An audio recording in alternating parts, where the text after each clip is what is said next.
તમે અત્યાર સુધી ભગવાનની આરતી કે હનુમાન ચાલીસાના પાઠ સાંભળ્યા હશે, પરંતુ આ છે મોદી ચાલીસા.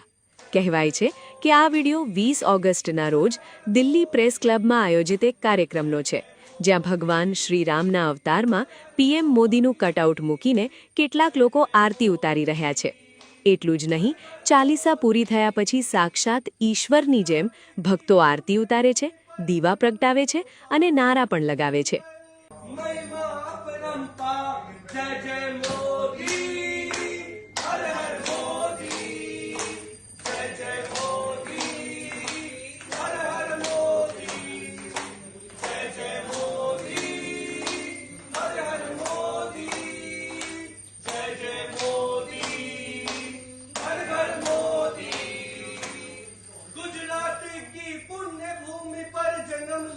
पावन कुल सुंदर मातु हीरा भाग्य सुत ज्ञानी सादगी की मूरत कल्याणी.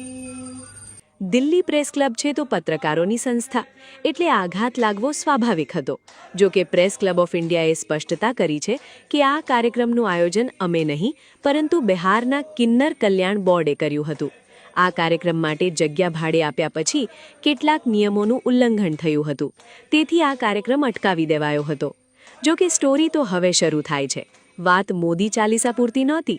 કિન્નર કલ્યાણ બોર્ડે આ કાર્યક્રમનું આયોજન મોદી સાહેબના મંદિરની જાહેરાત કરવાના હેતુથી કર્યું હતું. इतना भव्य मंदिर बनने जा रहा है, 112 करोड़ रुपए की लागत से ये मंदिर बनने जा रहा है. सोने की मूर्ति बनने जा रही है. बिहार सरकार इसके लिए फंड आवंटित करेगी. बिहार के अंदर 5 एकड़ भूमि आवंटित होगा और ये बिहार का सबसे विशाल मंदिर होगा, जिसमें हमारे भगवान श्री नरेंद्र मोदी जी साक्षात रूप में लोगों का कल्याण के लिए आशीर्वाद देने के लिए उपस्थित होंगे.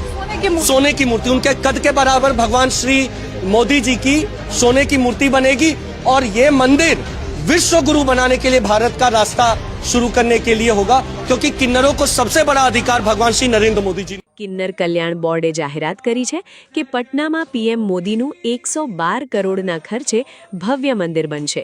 એમનો દાવો છે કે આ માટે બિહાર સરકાર 5 એકર જમીન પણ આપશે અને આ મંદિર નહીં બને ત્યાં સુધી દર ગુરુવારે કિન્નર સમુદાયના સભ્યો મોદી ચાલીસાના પાઠ કરશે.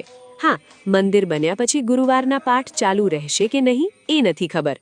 સોશિયલ મીડિયામાં ચર્ચા થઈ રહી છે કે જો આવી રીતે નેતાઓની ચાલીસા કરવાથી અને નેતાઓના મંદિર બનાવવાથી પેપર ફૂટતા બંધ થઈ જતા હોય, રોજગારી મળી જતી હોય, મોંઘવારી કાબૂમાં આવતી હોય અને પુલો તૂટતા અટકી જતા હોય તો બનાવવા જોઈએ.